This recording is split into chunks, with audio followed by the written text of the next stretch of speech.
है। अगर मैं सड़क से जाऊं तो कुछ घंटे, बॉम्बे तो अब 12 घंटे का हो जाएगा, पहले 24 घंटे का था।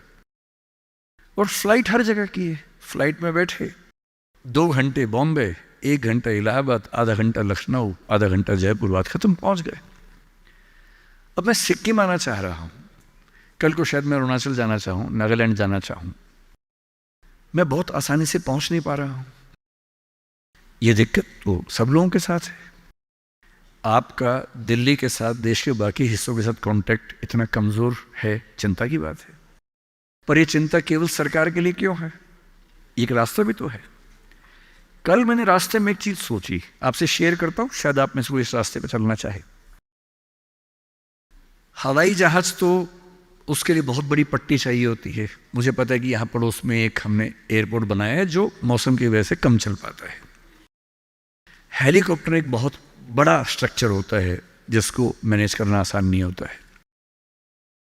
अगर आप टेक्नोलॉजी को ठीक से समझते हो तो अभी दुनिया के कुछ देशों में एक्सपेरिमेंट्स हुए हैं, एक्सपेरिमेंट सक्सेसफुल हो चुके हैं। आप यूट्यूब पर सर्च कीजिए, मिल जाएंगे आपको। क्या एक्सपेरिमेंट है? एयर टैक्सी का, हवाई टैक्सी। कई कंपनियों ने अलग अलग तकनीक से यह प्रयोग करके देख लिया है।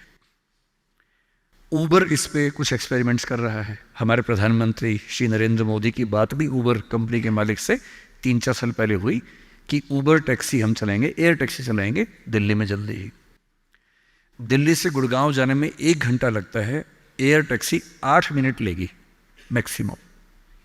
टैक्सी कैसे काम करेगी? आपने ड्रोन देखे हुए हैं, हेलीकॉप्टर भी तो इस तरह का ड्रोन ही होता है।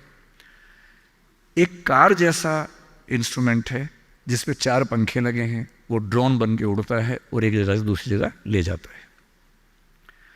बैटरी ड्रिवन चीज़ें भी आने शुरू होने वाली हैं जो कि बहुत कॉस्टली नहीं पड़ती हैं ऑपरेट करने में।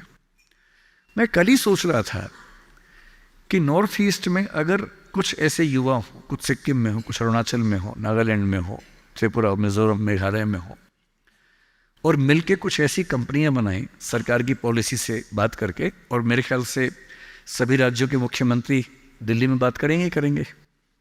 सिविल एविएशन मिनिस्ट्री से, होम मिनिस्ट्री से परमिशन जो रिक्वायर्ड है वो लेने के बाद ऊबर जैसी कंपनियों से टाई अप करके जैसे भी करना चाहें, अगर हमारे पास एयर टैक्सी का एक अच्छा मॉडल बन जाए।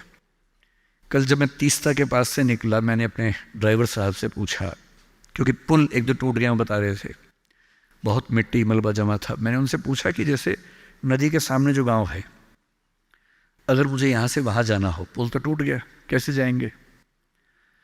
उन्होंने बताया कि यहाँ से वहाँ जाने के लिए 50 किलोमीटर पीछे जाके एक पुल पार करके आना पड़ेगा, क्योंकि अभी पुल टूट गया है।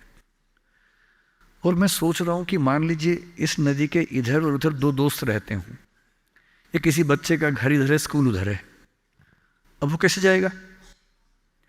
और ऐसा क्यों ना हो कि इस राज्य की भौगोलिक स्थितियों को देखते हुए हमारे पास एयर टैक्सी के छोटे छोटे मॉडल्स बहुत जगहों पर हों, जो बहुत कम फीस पर वो सारा डिस्टेंस ट्रेवल करने में हेल्प करते हों। और ये उद्यम बाकी राज्यों के लोग यहाँ के करें, क्या इससे बेहतर नहीं है कि सिक्किम के बच्चे ये उद्यम करें? और सिक्किम के टूरिज्म के डेवलपमेंट में सिक्किम को फायदा हो, ये तो होना ही चाहिए।